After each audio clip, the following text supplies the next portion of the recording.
Hello, good morning class. नीव institute पे आप सभी का बहुत बहुत स्वागत है।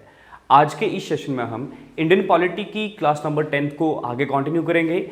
इससे पहले इंडियन पॉलिटी के ऊपर 9 लेक्चर्स आ चुके हैं। अगर आपने वो लेक्चर्स नहीं देखे हैं तो एक बार उसको जरूर देखिएगा, तभी आपको आज का लेक्चर समझ आएगा।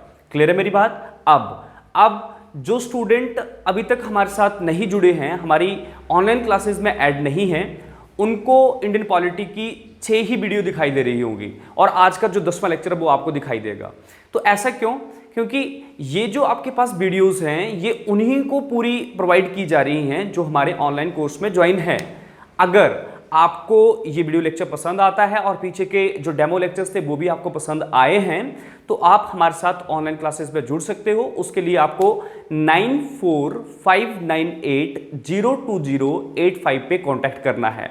उस कांटेक्ट नंबर पे आपको कॉल करके अपनी जो भी डिटेल्स हैं वो आप उनसे पूछ सकते हो और उसके बाद आप हमारे साथ ऐड हो सकते हो। तो अब लास्ट में चलते चलते कि जो अभी हम यहाँ पे पढ़ रहे हैं वो किस चीज़ के लिए इंपॉर्टेंट है। भैया मैं बात करूँ तो जो भी आपके पास अभी टीचर से रिलेटेड एग्जाम है, जैसे टीजीटी आर्ट्स की बात करो ना, टीजीटी आर्ट्स का पेपर जो वो पोस्टपोन्ड हो गया है। जेबीटी टेट जो है वो भी आपके पास पोस्टपोन्ड हो चुका है। बहुत सारे एग्जाम पोस्टपोन्ड हो रहे हैं। तो आपने ऐसा नहीं सोचना है कि अभी हमारा पेपर आ जाएगा तो हमें इससे क्या बेनिफिट होगा। भैया आप साथ के साथ पढ़ाई करो हमारे साथ। अगर अभी आपका पेपर मान लो हो भी जाता है तो उसको होने दो, पर आने वाले टाइम में जब आपके पास पूरा सिलेबस खत्म हो जाएगा उस टाइम आप जब पेपर दोगे ना तब आपको खुद ब खुद रिजल्ट दिख जाएगा। क्लियर है चीजें? तो मतलब यहाँ पे जो आपके पास 5 सब्जेक्ट कवर करवाए जा रहे हैं वो हर किसी स्टूडेंट्स के लिए इंपॉर्टेंट है जो कि टेट, टीजीटी कमीशन, उसके बाद जेबीटी कमीशन, जेबीटी टेट इनकी तैयारी कर रहे हैं। प्लस एचपीएसएससी में बहुत सारी आपके पास पोस्ट आ जाती है ना, जैसे पटवारी, पुलिस, उसके बाद आपके पास एसआई की बात करूं, अलाइड सर्विसेज की बात करूं। मैं ऐसा क्यों बोल रहा हूं? क्योंकि भैया पॉलिटी जो एक राज व्यवस्था है ना वो पटवारी के लिए भी हमें पढ़ना पड़ेगी और जो एक अलाइड सर्विसेज है उसके लिए भी पढ़ना पड़ेगी। ऐसा तो नहीं है कि भाई पटवारी लोगों के लिए जो भूगोल है वो कुछ अलग है।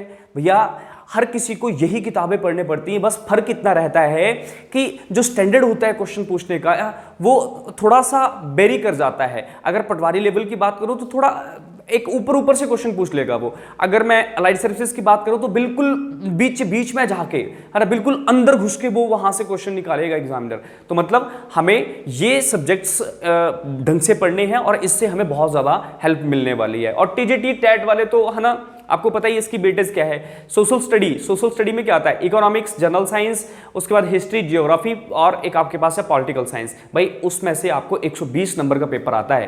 तो पास होने के लिए कितना चाहिए होता है? जो कैटेगरी वाले हैं लगभग उनको 90 नंबर चाहिए होते हैं और जो दूसरे कैंडिडेट होते हैं उनको कितना 100 नंबर चाहिए होते हैं, है ना। तो भाई आप अगर इन सब्जेक्ट्स को ढंग से पढ़ोगे ना तब भी आप पास हो सकते हो। और अगर आपको कोई डाउट हो, आपको कोई संदेह हो कि नहीं भाई कैसे मैं आपकी बातें मानूं, तो आप एक बार हमारा रिजल्ट्स देख सकते हो प्रीवियस टाइम का, जो कि 2 बार हमारा 100% रहा है टेट के लिए। क्लियर है? तो ज्यादा नहीं अब इस चीज के ऊपर। अब हम अपने इंडियन पॉलिटी के 10th लेक्चर्स के ऊपर मूव करते हैं। चलो जी, इस लेक्चर को स्टार्ट करने से पहले थोड़ा सा रिकॉल करो 9th लेक्चर्स में हमने क्या चीजें पढ़ी थी। 9th लेक्चर्स हमारा बना था, उसमें हमने एक टॉपिक बनाया था। हमने वहां पे लिखा था संविधान या भारतीय संविधान, है ना, भारतीय संविधान की अनुसूचियां। क्या लिखा था? भारतीय संविधान की अनुसूचियां। क्लियर है मेरी बात? तो यहां पे देखो ये टॉपिक हमने स्टार्ट किया था और ये इंपॉर्टेंट टॉपिक रहता है हर किसी एग्जाम पॉइंट ऑफ व्यू से। इस टॉपिक्स में से हमें पक्की बात है अगर किस्मत अच्छी होती है तो 2-3 क्वेश्चंस आराम से मिल जाते हैं। क्लियर है? और बिल्कुल सिंपल है, ये कुछ खास भी नहीं है ना। तो वही हमने स्टार्ट किया। हमने क्या यहाँ पे देखा कि भाई हमारा जो संविधान था वो लागू किया गया 26 जनवरी 1950 को।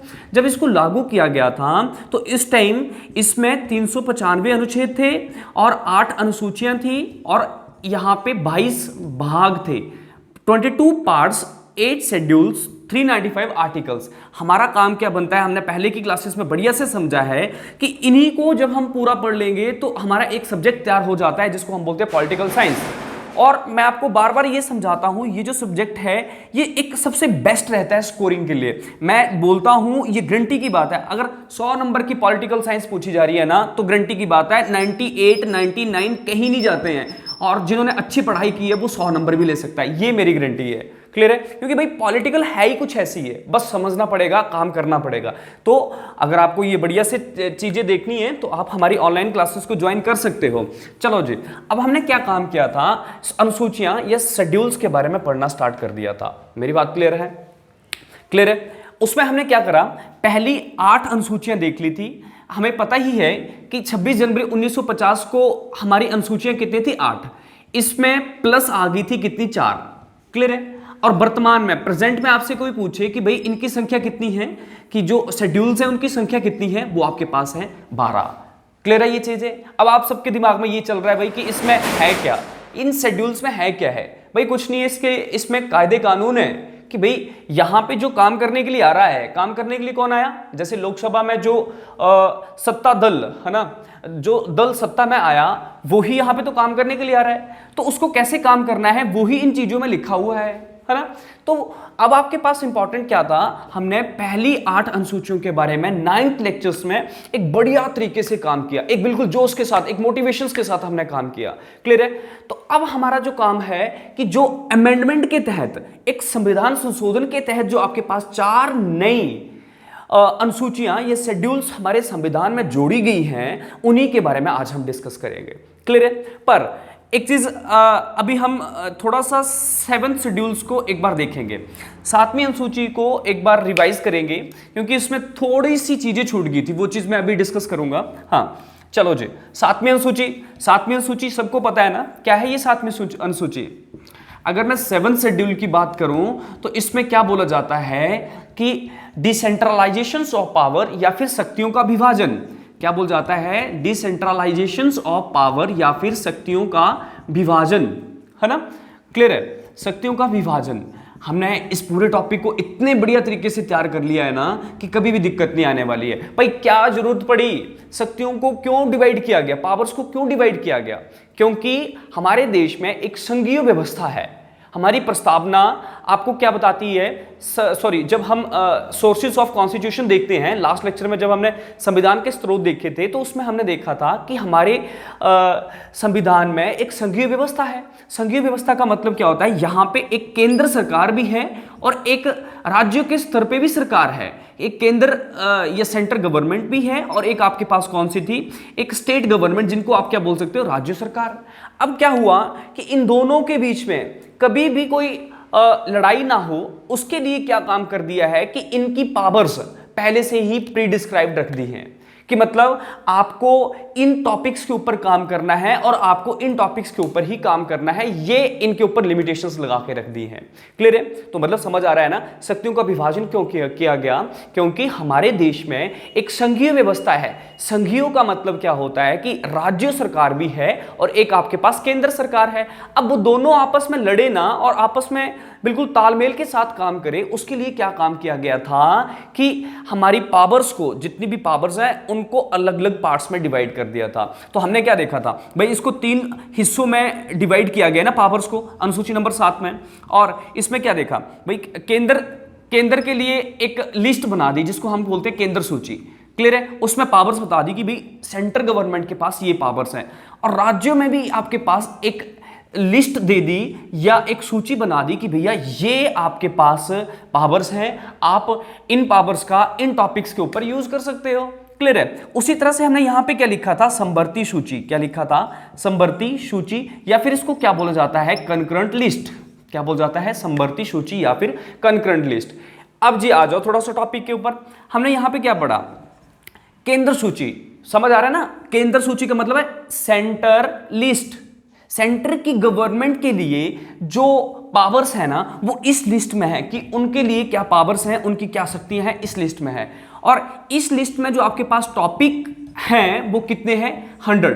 कितने हैं? 100 विषय हैं। इन 100 विषयों के ऊपर कौन काम करेगा, केंद्र सरकार। और इन 100 विषयों में से हमने एक एग्जाम्पल क्या देखा था, जैसे जनगणना या फिर आप जिसको क्या बोलते हो, सेंसस, या फिर पॉपुलेशन को काउंट करना, जनगणना। जनगणना का जो अधिकार दे के रखा है भाई केंद्र सरकार को दे के रखा है, वो राज्य सरकार नहीं काम करेगी।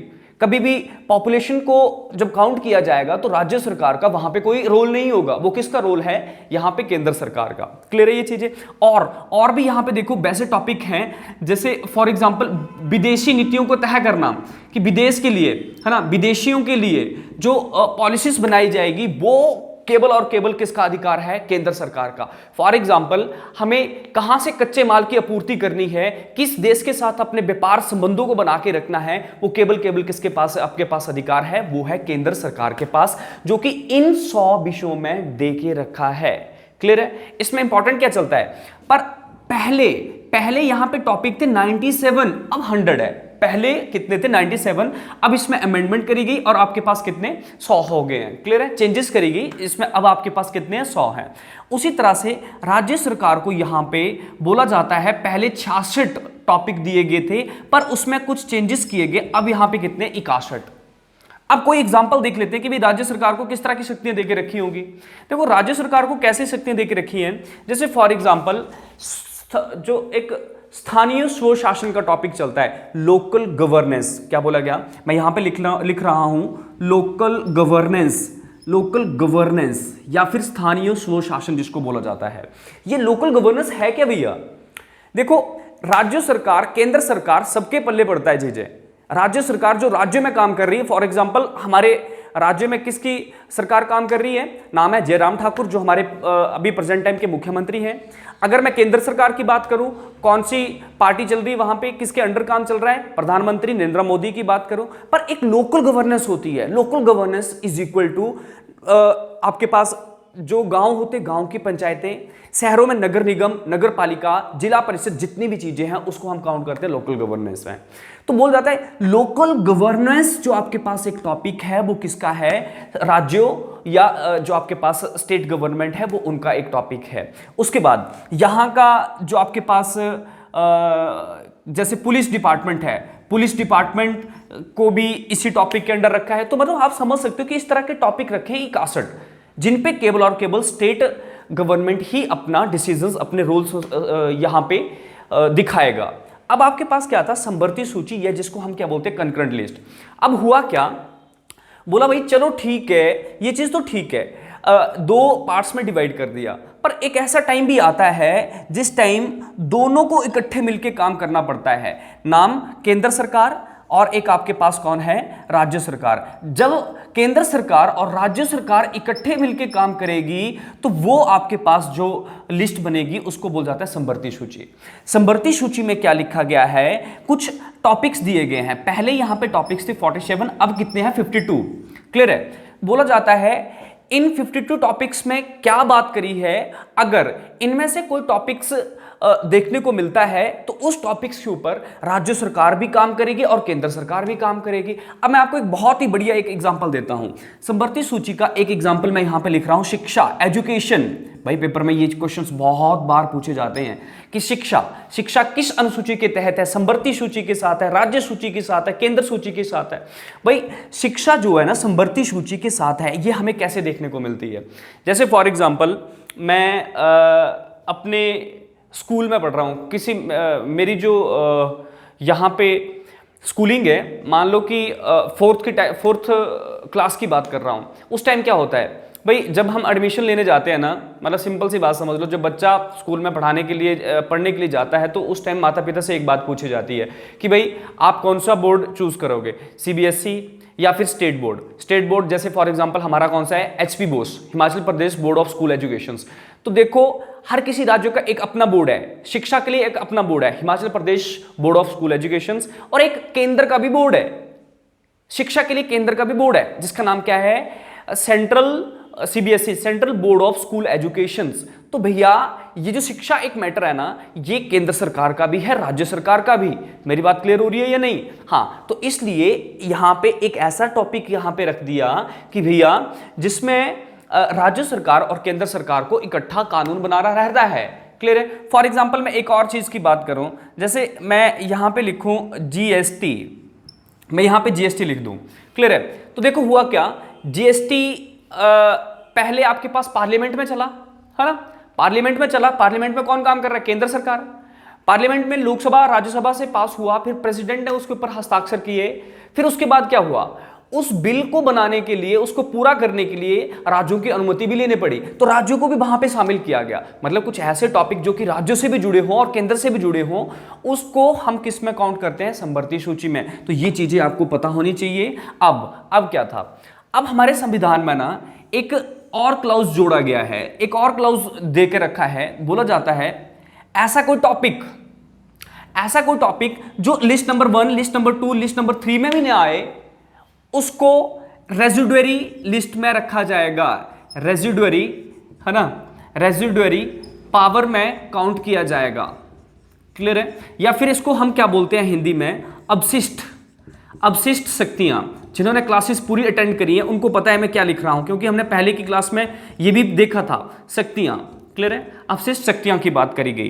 क्या बोला गया कि जो टॉपिक्स इसके अंडर नहीं है, इसके अंडर नहीं है, इसके अंडर नहीं है, वो किसके अंडर आएगा? वो रेजिडुअरी पावर कहलाया जाएगा। ये फिर अवशिष्ट शक्तियां उनको कहा जाता है। और हमारे संविधान में क्या लिखा गया है? ये जो अवशिष्ट शक्तियां हैं वो हमेशा पार्लियामेंट, संसद के पास रहेगी, या इनके ऊपर विचार विमर्श करने का जो आपके पास एक अधिकार है वो किसके पास होगा? संसद, पार्लियामेंट के ऊपर। अगर पार्लियामेंट नहीं मिलेगा तो वहां पे आपके पास पेपर में होगा केंद्र सरकार के पास।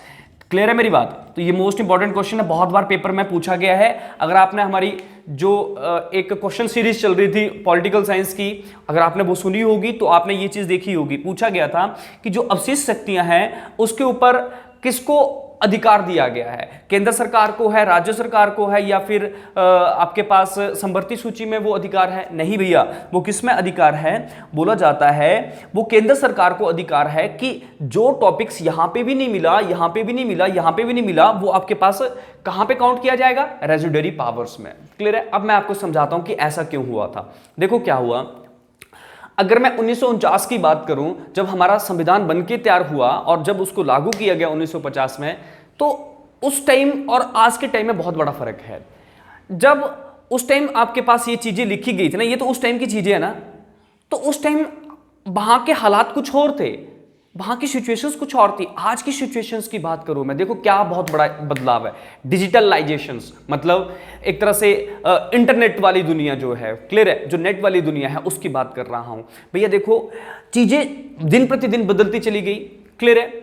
अब कुछ जो टॉपिक्स है वो नए आएंगे ना, क्लियर है, क्योंकि वो तो समाज कुछ और तरह का था उस टाइम। अगर मैं बात करूं डिजिटलाइजेशन, तो वर्ड दिखाई भी नहीं देता होगा मेरे हिसाब से, तो क्लियर है ना? तो यहां पे क्या था कि आज के टाइम में इतना आपके पास आधुनिकीकरण हो चुका है, इतनी डेवलपमेंट हो चुकी है, उसी के आधार पे हमारे संविधान निर्माताओं ने क्या काम किया था, उनको पता था फ्यूचर में कुछ ऐसे टॉपिक्स भी बन सकते हैं जो कि इस लिस्ट में भी नहीं होंगे, इसमें भी नहीं होंगे, इसमें भी नहीं होंगे। अगर ऐसा कोई आपके पास टॉपिक आ जाए तो वो किस में काउंट किया जाता है? अवशिष्ट शक्तियों में या फिर रेजिडुअरी पावर्स में। और उनके ऊपर डिसीजंस, उनके ऊपर काम करने का जो अधिकार है वो किसको है? केंद्र सरकार को। मैं मान सकता हूं कि ये टॉपिक आपका बढ़िया से प्रिपेयर हो गया होगा। हमने एक एक चीज को देखा है। अनुसूचियां आपके पास कितनी थी? 8। हमने बात करी शक्तियों का विभाजन, क्योंकि पिछली क्लास में ये रेजिडुअरी पावर वाला टॉपिक थोड़ा सा छूट गया था। क्लियर है? अब आपके पास इंपॉर्टेंट क्या है भाई? शक्तियों का विभाजन हमने कौन से देश से कॉपी करा है? क्लियर है? वो चीज आपने मेरे को बताना है। समवर्ती सूची हमने किस देश से ली है, ये भी आपने नीचे कमेंट सेक्शन में जरूर लिखना है। अब आ जाओ जी अनुसूची नंबर 8 पे। अनुसूची नंबर 8 क्या है भैया? बोलो जरी। कल पढ़ा हमने अनुसूची नंबर 8 के बारे में। अनुसूची नंबर 8 भारत की जो भाषाएं हैं उनका वर्णन करती है, और भारत की जो संवैधानिक भाषाएं हैं, ये जो स्टैंडर्ड लैंग्वेजेस हैं, ये जो मानक भाषाएं हैं, वो कितनी है? 22। पर पहले कितनी थी? 14। वो सारी चीजें हमने देखी। क्या बोला जा रहा है? 8वीं अनुसूची भी हमने वैसे पढ़ ली है, पर जब पीछे से हमने टॉपिक को स्टार्ट किया तो एक बार इसको भी जरूर देख लेते हैं। हाँ देखो, अनुसूची नंबर 8 की बात कर रहे थे। ये क्या था? भारत की मानक भाषाएं, मतलब जो स्टैंडर्ड लैंग्वेजेस हैं उनकी बात कर रहा हूं, भाषाएं। क्लियर है? अगर मैं इन भाषाओं की बात करूं तो बोला जाता है ये पहले कितनी थी? 14। ये कितनी लैंग्वेजेस थी? 14। अब कितनी हो चुकी है? 22। इसमें 8 नई जुड़ी थी और फिर क्या हो गई थी? ये 22। ये कैसे 22 हुई? देखो जब 14 बनी आपके पास भाषाएं, उसके बाद एक संविधान संशोधन किया गया, एक और नई भाषा आ गई। उसके बाद एक और संविधान संशोधन किया, एक और नई भाषा आ गई। उसके बाद एक और संविधान संशोधन किया और उस टाइम 4 भाषाएं आ चुकी थी। एक बार इनको देख लेते हैं कौन कौन सी भाषाएं थी जल्दी जल्दी, वैसे तो हम इस टॉपिक को पढ़ चुके हैं। नंबर 1 पे सिंधी, नंबर 2 पे यहाँ पे जो आपके पास एक अमेंडमेंट हुई, इस टाइम आपके पास एक आई थी कोंकणी। उसके बाद आपके पास आया था मणिपुरी, है ना, मणिपुरी। एक आपके पास आया था नेपाली। ये आपके पास 3 भाषाएं जो थी ये सीक्वेंस वाइज इस तरह से अमेंडमेंट करके जोड़ी गई थी। आपसे ऐसे पूछा जा सकता है कि 16वीं भाषा कौन सी बनी थी, कोंकणी। इसको याद रखने के लिए हमने ट्रिकी वे यूज किया था, वो क्या था, नमक। न से नेपाली, मो से मणिपुरी, को से कोंकणी। पर इसको आपने याद रखना, सीक्वेंस में ये उल्टा चलती है, को से कोंकणी उल्टा चलेगी, उसके बाद आपके पास म से मणिपुरी, उसके बाद नेपाली। क्लियर है चीजें, है ना, ठीक है मेरी बात। अब 4 भाषाएं कौन कौन सी थी। नंबर 1 की बात करी थी यहाँ पे संथाली। नंबर 2 की बात करी थी मैथिली। नंबर 3 की बात करी थी डोगरी। ये सीक्वेंस वाइज है भाई, है ना, सीक्वेंस में है सारी चीजें। पेपर में कई बार ऐसे भी पूछा जाता है कि भाई मेरे को बताओ जो 22वीं भाषा थी वो कौन सी आई है हमारे संविधान में, वो बोडो थी। कौन सी थी, बोडो थी। और यहाँ पे कौन सी अमेंडमेंट हुई थी, ये 92nd अमेंडमेंट थी। और कब हुई थी, 2003। ये आपके पास कौन सी अमेंडमेंट थी, ये हमने देखा, ये आपके पास थी 71वां संविधान संशोधन था। और हुआ कब था ये, 1952 में। क्लियर है। उसी तरह से सिंधी के बारे में हमने बात करी, ये 61st अमेंडमेंट थी। और कब हुई थी, ये बोल जाता है नहीं 21वां था, ये कितना कौन सा था, 21वां संविधान संशोधन था और 1967 में हुआ था। क्लियर है। तो ये चीजें हमारे लिए इंपॉर्टेंट है। संविधान संशोधन होता क्या है, क्या नहीं होता है, वो हमने अपनी पहले की क्लासेस में बढ़िया से टॉपिक देखा है। क्लियर है मेरी बात या नहीं है ना। हाँ, तो अब आपसे एक क्वेश्चन मैं आपसे पूछता हूं। देखो आज के टाइम में जो ट्रेंड बना है ना, वो कौन सी लैंग्वेज का है, इंग्लिश का। पर याद रखना, इंग्लिश लैंग्वेज भारतीय जो संविधान है उसमें उसका बिल्कुल भी जिक्र नहीं है। मतलब ऐसा नहीं लिखा है, उसको अभी तक कोई संवैधानिक दर्जा नहीं मिला है। जो ब्रिटिश लैंग्वेज है जिसकी हम बात करें इंग्लिश, अगर हम उनकी बात करें तो उसको भारतीय संविधान की जो अनुसूची नंबर 8 है उसमें अभी भी जगह नहीं मिली है। क्लियर है ये चीजें, तो आपको ये चीजें पता होनी चाहिए। अब आ जाओ अनुसूची नंबर 9। आ जाओ जी। देखो जी, अभी तक जितनी भी अमेंडमेंट जितनी भी शेड्यूल्स पड़ी वो सारी की सारी 26 जनवरी 1950 में आ चुकी थी। क्लियर है। और उसके बाद संविधान संशोधन हुए, जरूरत पड़ी। उसी की वजह से क्या हुआ कि नई यहाँ पे अनुसूचियां डाली गई या उनको बढ़ाया गया, अनुसूचियों को बढ़ाया गया। ऐसा क्यों? क्योंकि जरूरतें बढ़ी और जरूरतों बढ़ने के साथ क्या यहाँ पे जरूरत पड़ी कि नहीं भाई संविधान में कुछ और चीजें भी ऐड करनी चाहिए। क्लियर है। अब जी जो 9th आपके पास एक शेड्यूल है, बोला जाता है ये हमारा भारतीयों का पहली बार प्रयास था कि नहीं संविधान में कुछ नई चीजों को ऐड किया जाना चाहिए। तो याद रखना ये फर्स्ट अमेंडमेंट थी या पहला संविधान संशोधन था, अमेंडमेंट थी। क्लियर है। पहला संविधान संशोधन था और ये हुआ कब था? 1951 में। मैंने बोला ना, जैसे हमारा संविधान बना उसके तुरंत बाद 1950 में संविधान बन गया था ना, उसके तुरंत बाद एक प्रयास किया गया चीजों को बेहतरीन बनाने के लिए। क्लियर है। याद रखना अनुसूची नंबर 9 में किससे संबंधित बात हुई है? भूमि संरक्षण या भूमि सुधार लिख लेना। भूमि सुधार हेतु काम किए गए और उनका जिक्र अनुसूची नंबर 9 में किया गया है। क्लियर है चीजें। देखो ऐसा क्यों किया गया, देखो अगर मैं 1947 वाले भारत की बात करूं तो यहां पे एक जागीरदारी प्रथा थी। जागीरदारी प्रथा का मतलब क्या कि वहां पे एक रियासती सिस्टम था, जो राजा होगा, राजा का बहुत बड़ा इलाका होगा और बहुत सारे जो आम नागरिक थे जो एक लेबर के रूप में, एक श्रमिक के रूप में काम करते थे, किसान थे, उनके पास रहने के लिए भी जगह नहीं थी। मतलब एक ऐसा इंसान जिसके पास रहने के लिए बहुत ज्यादा जगह है, इतनी ज्यादा जगह है कि जिसका वो यूज भी नहीं कर सकता था। क्लियर है। तो मतलब अब उस जमींदारी प्रथा को खत्म करना पड़ना था ना, तभी तो यहाँ का जो मध्य वर्ग था उसको एक तरह से पूरी, है ना, यहाँ की बेनिफिट्स मिल सकते थे। क्लियर है? तो उसी चीज को खत्म करने के लिए इस तरह का प्रयास किया गया, पहली बार संविधान में प्रयास किया गया चीजों में सुधार करने के लिए। तो यहाँ पे हमने क्या टॉपिक बनाया? भूमि सुधार। भूमि सुधार में कोई एक ऐसी चीज नहीं है जिसमें कि मैं आपको मतलब कोई एक चीज लिखवा सकूं, बस आपने ये चीज याद रखना कि भूमि सुधार, बहुत सारे ऐसे सुधार हुए जिसमें आपके पास भूमि से संबंधित काम किए गए, और ये होना जरूरी था। क्यों? क्योंकि पुराने समाज की जो कृतियां थी, पुराने समाज की जो प्रथाएं थी, उन्होंने जो मध्य वर्ग था, जो नीचे वाला वर्ग था, मतलब किसान वर्ग था, उनको एक तरह से जकड़ के रखा था। उसी चीज को सुधारने के लिए पहली बार प्रयास किया गया और एक अनुसूची जोड़ी गई, नाम था 9वीं अनुसूची, और उसको नाम दिया गया भूमि सुधार। क्लियर है चीजें? नेक्स्ट देखो, इसको क्या बोला जाता है? अमेंडमेंट को। अमेंडमेंट ये चीज होती है कि जो हमारा संविधान है, संविधान में एक नई चीज को ऐड करना। तो वो कौन सा संविधान संशोधन हुआ? पहला संविधान संशोधन, और हुआ कब? 1951 में। संविधान कब लागू कर दिया गया था? 1950 में। तो याद रखना, संविधान लागू होने के तुरंत बाद चीजों को सुधारने का प्रयास करना स्टार्ट कर दिया था भारतीय लोगों ने। तो ये चीज इंपॉर्टेंट थी। हाँ, देखेंगे अमेंडमेंट कैसे होती है, क्या इसके कारण होते हैं, है ना, और क्या इसकी प्रोसेस होती है। हाँ, अभी के लिए आप इस चीज को देखते चलो। हाँ जी, नेक्स्ट था अनुसूची नंबर 10, शेड्यूल नंबर 10। क्लियर है?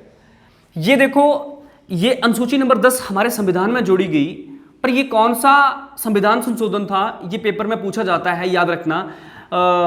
ये आपके पास 52nd अमेंडमेंट थी, या 52, क्या बोल सकते हैं आप हिंदी में, 52 अमेंडमेंट या 52nd अमेंडमेंट, और ये हुई थी अमेंडमेंट, ये हुई थी 1985 में।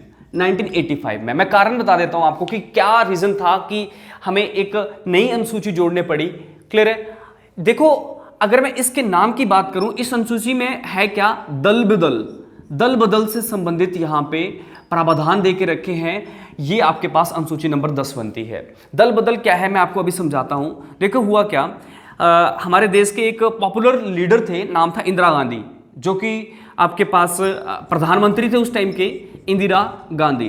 तो बोल जाता है इंदिरा गांधी की मृत्यु हो गई थी, इंदिरा गांधी की मृत्यु हुई थी 1984 में, 1984 में। उसके बाद राजीव गांधी ने सत्ता को संभाला। क्लियर है? जैसे ही आपके पास राजीव गांधी आते हैं और इंदिरा गांधी की मृत्यु हो जाती है, तो उस टाइम चीजें ना एकदम से बदलने स्टार्ट हो जाती हैं। लोग पार्टियों को चेंज करने स्टार्ट कर दिए लोगों ने। फॉर एग्जाम्पल, पार्टी चेंज करने का मतलब कि कोई मंत्री है, पहले उसने इलेक्शन जीता, अब वो अपनी जीत के बाद एक डिसीजन ले रहा है, डिसाइड कर रहा है कि नहीं भाई, मैं इस पार्टी के साथ नहीं रहना चाहता, मैं दूसरी पार्टी के साथ जाना चाहता हूं। तो हमारे संविधान ने इस चीज को बैन करा कि नहीं, ये चीज गलत है, दल बदल एक गलत है, अगर आप ऐसा करते हो तो वो एक तरह से कानून का उल्लंघन माना जाएगा। बाद में इस चीज के ऊपर बहुत सारे क्लॉज जोड़े गए, और इन्होंने अब ये भी मान लिया है दल बदल हो सकता है, पर उसके लिए कुछ कंडीशंस होनी चाहिए। क्लियर है? उसके लिए कुछ कंडीशंस हैं। दल बदल मतलब कि बीजेपी के जो नरेंद्र मोदी है ना, वो कांग्रेस में आना चाहें तो। क्लियर है? जैसे फॉर एग्जांपल अभी जो हमारे प्रधानमंत्री है, नाम है नरेंद्र मोदी, अगर वो चाहे नहीं भी मेरे को कांग्रेस में जाना है, पहले ऐसा हो रहा था इंदिरा गांधी के समय में, पर अब ऐसा नहीं है। बोला जाता है ये चीज गलत है, ये आधिकारिक रूप से ये एक अपराध है। क्लियर है? हाँ, दल बदल हो सकता है, पर पहले कंडीशंस देखने पड़ेंगे। कंडीशंस क्या है कि भैया जिस पर्सन ने दूसरी एक पार्टी में इन्वॉल्व होना है, तो पहले उसको उस पार्टी से, उस पद से इस्तीफा देना पड़ेगा। फॉर एग्जांपल मान लो कोई एमएलए है, बीजेपी के कोई एमएलए हैं, अगर वो कांग्रेस में शामिल होना चाहते हैं तो वो हो सकते हैं, पर उनको क्या करना पड़ेगा, पहले अपना रिजाइन देना पड़ेगा उस पद से, फिर बाद में जाके वो उस पार्टी को ज्वाइन कर सकते हैं, उससे कोई दिक्कत नहीं है। पहले तो दल बदल को क्या माना गया, एक अपराध है, पर बाद में क्या बोला गया कि कुछ कंडीशंस यहाँ पे फुलफिल होनी चाहिए, उसके बाद जो कैंडिडेट्स है अपनी पार्टी को चेंज कर सकता है। क्लियर है चीजें? तो ये मैं समझ सकता हूँ, ये आपका टॉपिक आपको समझ आया होगा। ऐसा क्यों हुआ मैंने ये भी बता दिया, क्योंकि 1984 में इंदिरा गांधी जो एक पॉपुलर लीडर्स थे, या फिर एक प्रधानमंत्री के पद पे भी वो रह चुके हैं, तो उनकी डेथ के बाद जो चीज़ें थी वो एकदम बदलती चली गई और वहाँ पे लोग जो थे वो अपनी पार्टी में बदलाव करने लगे। तो इसी के चलते राजीव गांधी की समय में 10वीं अनुसूची जोड़ी गई। ये आपके पास 52 अमेंडमेंट 1985 देखने को मिली। नेक्स्ट 11th शेड्यूल, इसको जोड़ा गया 73वें संविधान संशोधन के तहत, या फिर मैं इसको लिख सकता हूं 73rd अमेंडमेंट। और ये हुई कब? 1993 में। क्लियर है? 73वां संविधान संशोधन 1993 के तहत आपके पास 11वीं अनुसूची को संविधान में जोड़ा गया। इसमें क्या लिखा गया है? पंचायती राज या पंचायतों के राज के बारे में, है ना, पंचायती व्यवस्था के बारे में, पंचायत व्यवस्था के बारे में। तो यहां पे याद रखना, पंचायती राज की बात करी जाए, है ना, वो आपके पास कौन सी शेड्यूल में दे के रखा है? वो आपके पास है 11वीं अनुसूची या 11th शेड्यूल। पंचायती राज, देखो पंचायती राज व्यवस्था एक, अगर मैं पहले की बात करूं, अगर मैं 1940s की बात करूं या 1950 1960 की बात करूं, तो उस टाइम हमारी पंचायतों को संवैधानिक दर्जा नहीं दिया गया था। ये वो टाइम था कि संविधान में लिखा गया कि नहीं भाई, लोकल गवर्नेंस जैसी जो चीज़ें हैं वो भी आनी चाहिए, और लोकल गवर्नेंस जो दिखाई देती है वो पंचायतों में बहुत अच्छे तरीके से दिखाई देती है। क्लियर है? याद रखना। और यहाँ पे पंचायतों को काम करने के लिए 29 विषय दिए गए, 29 टॉपिक्स दिए गए। मोस्ट इंपॉर्टेंट है, पेपर में पूछा गया था एक में कि भाई पंचायतों को काम करने के लिए अनुसूची नंबर 11 में कितने विषय दिए गए हैं? 29 टॉपिक्स दिए गए हैं। ये टॉपिक्स की बातें उन्हीं को समझ आएगी जो सारी वीडियोस एक साथ देखते हैं या सीक्वेंस में जिन्होंने ये काम किया है। क्लियर है? अब आ जाओ 12वीं अनुसूची या 12th शेड्यूल। 12वीं अनुसूची ये 74th अमेंडमेंट के तहत, ये 74वें संविधान संशोधन के तहत 1993 में ही जोड़ी गई। इसमें बात हुई शहरों से संबंधित, यहाँ पे पंचायतों से संबंधित बात हुई, यहाँ पे शहरों से संबंधित बात हुई। जिस तरह से बोला गांव के लिए आपके पास एक पंचायती राज व्यवस्था रख दी, उसके बाद यहाँ पे शहरों के लिए नगर निगम, नगर पालिका जैसे जो आपके पास टॉपिक हैं वो यहाँ पे रखे, नगर पालिका। क्लियर है? मैं आपको समझाता हूँ कि क्या था। देखो, गांव को देखने के लिए पंचायतों का निर्माण किया गया। अब भाई शहर भी तो है ना, गांव जहाँ पे पॉपुलेशन कम है उसको हम गांव बोल देते हैं, और शहर जिसको बोल देते हैं जहाँ पे पॉपुलेशन ज़्यादा है उसको हम क्या बोल देते हैं? शहर। तो यहाँ पे क्या बोला गया कि जो शहर हैं, शहरों में नगर निगम होना चाहिए, नगर पालिका होनी चाहिए। ये सारी चीज़ें कहाँ पे दे के रखी हैं? 12वीं अनुसूची में। और वो अनुसूची नंबर 12 जो थी वो 74वें संविधान संशोधन 1993 में हमारे संविधान में जोड़ी गई थी। इतनी चीज़ें क्लियर हो रही हैं? अब आपसे क्वेश्चन क्या पूछा जा सकता है कि नगर निगम, नगर पालिका, उसके बाद नगर पंचायतों की बात करूं तो बोल जाता है इनको काम करने के लिए कितने टॉपिक्स दिए गए हैं? तो याद रखना, इनको 18 विषय दिए गए हैं। कितने? 18। मोस्ट इंपॉर्टेंट है। क्लियर है? तो ये सारी चीज़ें थी जिसमें हमने देखा कि भारत की जो संविधान है या भारत का जो संविधान है उसमें अनुसूचियों का क्या टॉपिक चलता है। उसमें देखा कि भाई 8 अनुसूचियाँ पहले से थी और 4 बाद में ऐड करी हैं। 4 क्यों, क्या कारण था, वो सारी चीज़ें आपके सामने हैं। बदलते हालात के अनुसार हमारे संविधान में परिवर्तन करना पड़ा। क्लियर है? और करना पड़ेगा, आगे भी ये परिवर्तन होंगे। फॉर एग्जांपल अभी आपके सामने एक टॉपिक आया था, ट्रिपल तलाक से जो हमारी मुस्लिम समुदाय है उससे पीड़ित था, उसी को निपटने के लिए, उसको ख़त्म करने के लिए असेंबली या पार्लियामेंट में बिल चला और उसके बाद उसको मंजूरी दी गई है। अब वो भी आपके पास संविधान में ऐड कर दिया गया है। मेरी बात क्लियर हो रही है या नहीं? हाँ, तो जब भी जरूरत पड़ेगी तब इस तरह की अमेंडमेंट होती रहेगी और नई नई चीज़ें हमारे संविधान में जुड़ती रहेंगी। क्लियर है चीज़ें? अगर आपको कोई भी यहाँ पर दिक्कत आती है, कॉमेंट सेक्शन का जरूर यूज़ कीजिए और इन सारी चीज़ों को बढ़िया से पढ़े। चलो जी, अब आ जाओ जल्दी से पूरा एक क्विक रिविजन कर लेते हैं कि कैसे क्या क्या अभी तक हमने पढ़ा। सबसे पहले आ जाओ अनुसूची नंबर 1। अनुसूची नंबर 1 में क्या था? राज्यों की जानकारी। अनुसूची नंबर 2 में क्या था? 2 नंबर का पैसा। उसमें क्या देखा था हमने? पेंशन और भत्ता, है ना। क्या लिखा था? वेतन और भत्ता। क्या लिखा था? वेतन और भत्तों के बारे में बात करी थी, वेतन और भत्ते की बात करी थी। नंबर 3 में हमने क्या देखा? यहाँ पे तीसरी जो अनुसूची थी उसमें हमने पढ़ा शपथ, ओथ की बात करी, शपथ। चौथे की बात करी राज्यसभा, राज्यसभा, राज्यसभा में जो आपके पास मेंबर बैठे होते हैं उनके बारे में हमें कहाँ से पता चलता है, उनके बारे में चीज़ें जो लिख के रखी हैं वो चौथी अनुसूची में। पाँचवीं में क्या था, बोलो जल्दी से। पाँचवीं में SC ST की बात हो रही थी।